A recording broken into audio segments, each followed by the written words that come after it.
हो आपकी, जिसकी आप कथा सुनते हैं, जिसके आप वचन सुनते हैं, जिसकी आप वाणी सुनते हैं, उनको आप मन से गुरु मान लीजिए और बस उनकी कही गई बात को पालन कर लीजिए। अगर कभी आप कोई रील देख रहे हैं और अचानक से हमारे वृंदावन के पूज्य हमारे प्रेमानंद जी महाराज की आती हैं, कभी किसी महापुरुष की आती है, कभी किसी संत की आती है, आपके सामने वो रील आ गई या वीडियो आ गई और आप 2 मिनट सुनने लगे और उसमें उन्होंने सीधा पहला वर्ड ही यही कहा कि भाई सवेरे 5 बजे उठना चाहिए, बस उसको मान लीजिए।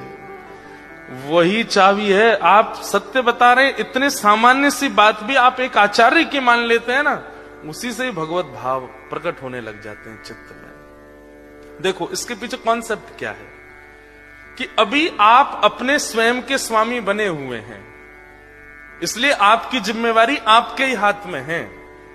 गलत करोगे तो भी आपको भोगना पड़ेगा, अच्छा करोगे तो भी आपको ही मिलेगा, सब कुछ आप अपने स्वामी बने हुए हो। लेकिन जैसे ही आप किसी के आसरतु होते हैं, जैसे ही आप किसी का आश्रय ग्रहण करते हैं, उसकी बात को मानना प्रारंभ कर देते हैं और वो व्यक्ति वैष्णव है, ठाकुर जी का भक्त है, तो फिर ठाकुर जी को चिंता होती है कि अरे बताओ ये इतनी दूर ऑस्ट्रेलिया में रहता है, इतनी व्यस्त क्रम में रहता है और फिर ये मेरे एक वैष्णव की बातें मान रहा है, अगर इसका कल्याण नहीं हुआ तो इस वैष्णव और मेरी इस पर कृपा और मेरा ये आश्रय है, इस पर अविश्वास हो जाएगा, इसलिए इसकी बातें पूरी करनी चाहिए।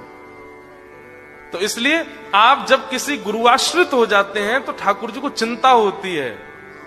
कि भाई ये गुरु आज्ञा मानता है और अगर इसका कल्याण नहीं हुआ तो गुरु शिष्य परंपरा नष्ट हो जाएगी।